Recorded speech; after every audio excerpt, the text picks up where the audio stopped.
don't want to rewrite history. If you want to fight this man, that's your business.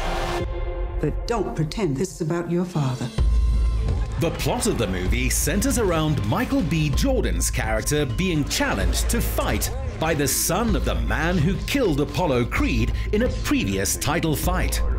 Michael B. Jordan, welcome back to South Africa. How are you feeling about being back? It feels great. The energy, honestly, here is just as I remember it. The feeling of being back in Africa is a really special one, especially with a film like this. It feels really good. How does it feel to have girls having crushes all over the world in every different country for you? I don't know.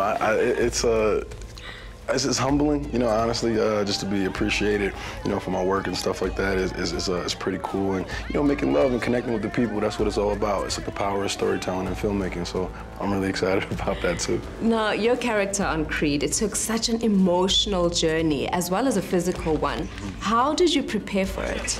I think I prepared for it like any other film. Adonis is a character that I'm very familiar with because we did the first movie. Anybody that knows me knows I write journals for my characters, so I already had Adonis kind of like squared away. But we wanted to challenge him, you know, physically and emotionally. As a man, you know, he became a father, and we gave him a lot of obstacles that we wanted to see him overcome.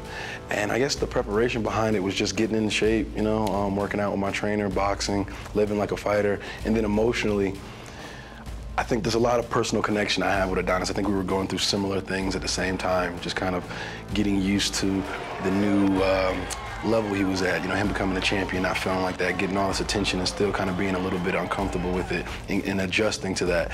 And I guess me personally, I was kind of going through that same thing. So it was a fun journey.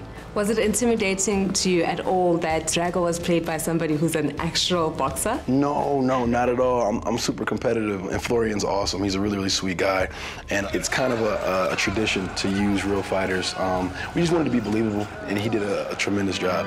Director Stephen Cable Jr. turned boxer Florian Montague into an actor, and Michael B. Jordan into a boxer. Creating a sequel, was it intimidating? How did you feel about just approaching Creed 2? The first one was great instead of the Rockies before, so just to try to put a stamp on a franchise and add my voice to everything, it is intimidating, especially bringing back an iconic character like Drago and then trying to figure out how to make a modern day, all those elements you're trying to just balance, I guess. So trying to find that nice balance area was pretty scary. What I really liked about the movie is that you explored both characters, Adonis as well as Drago. Why was that important for you to explore more than just their fights beyond the ring? Yeah, it's the fights don't mean anything, I guess, if you don't really know the story behind each character. So to make sure he was a human being felt important to me, you know what I mean? I kind of try to keep that trait alive in all my films. I feel like that's a stamp that I was able to add that's subtle enough, but yet at the same time it adds to the movie without taking away what you love, which was to make people dimensional, make people human. Now, you are a real-life heavyweight boxer. How did it feel having to be that in a movie? You know, I'm usually a hard worker anyway. And I like pressure.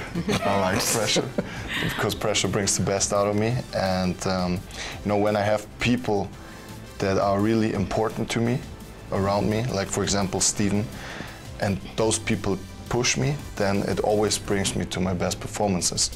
Stephen Cable is the first in his family to go to college, and film is his vehicle for spreading that opportunity. Considering the American political context right now, I think it's so important to have Black African heroes. And this movie portrayed that. Was that something that you considered in the movie? That's probably the reason why I took the project, to be totally honest with you. That was more important than anything else to me, just for us to be portrayed in a different light, to have what we had outside of the movie, which is Ryan Coogler producing, Mike producing, myself directing, a Black writer named Joel on board for a big, huge film that we're going to be showed here in Africa. I feel like that's a game changer for people of color or women to have that kind of camaraderie and that kind of impact on the culture through this medium is extremely important. It was just like, here we have a platform to speak and we used it to our advantage. What can fans expect the difference between Creed 1 and Creed 2? Creed 2, I think growth. I think they can expect to laugh, cry, you know, get upset, get angry, to have a good time, to cheer, to feel motivated and inspired. You know, you follow Adonis through his ups and downs, his mistakes, and his accomplishments, and you want to root for him. You know, you still kind of feel like he's an underdog in a lot of these situations. So I want people just to take away a feeling of inspiration that they can do anything. This won't be the end of me. Or you.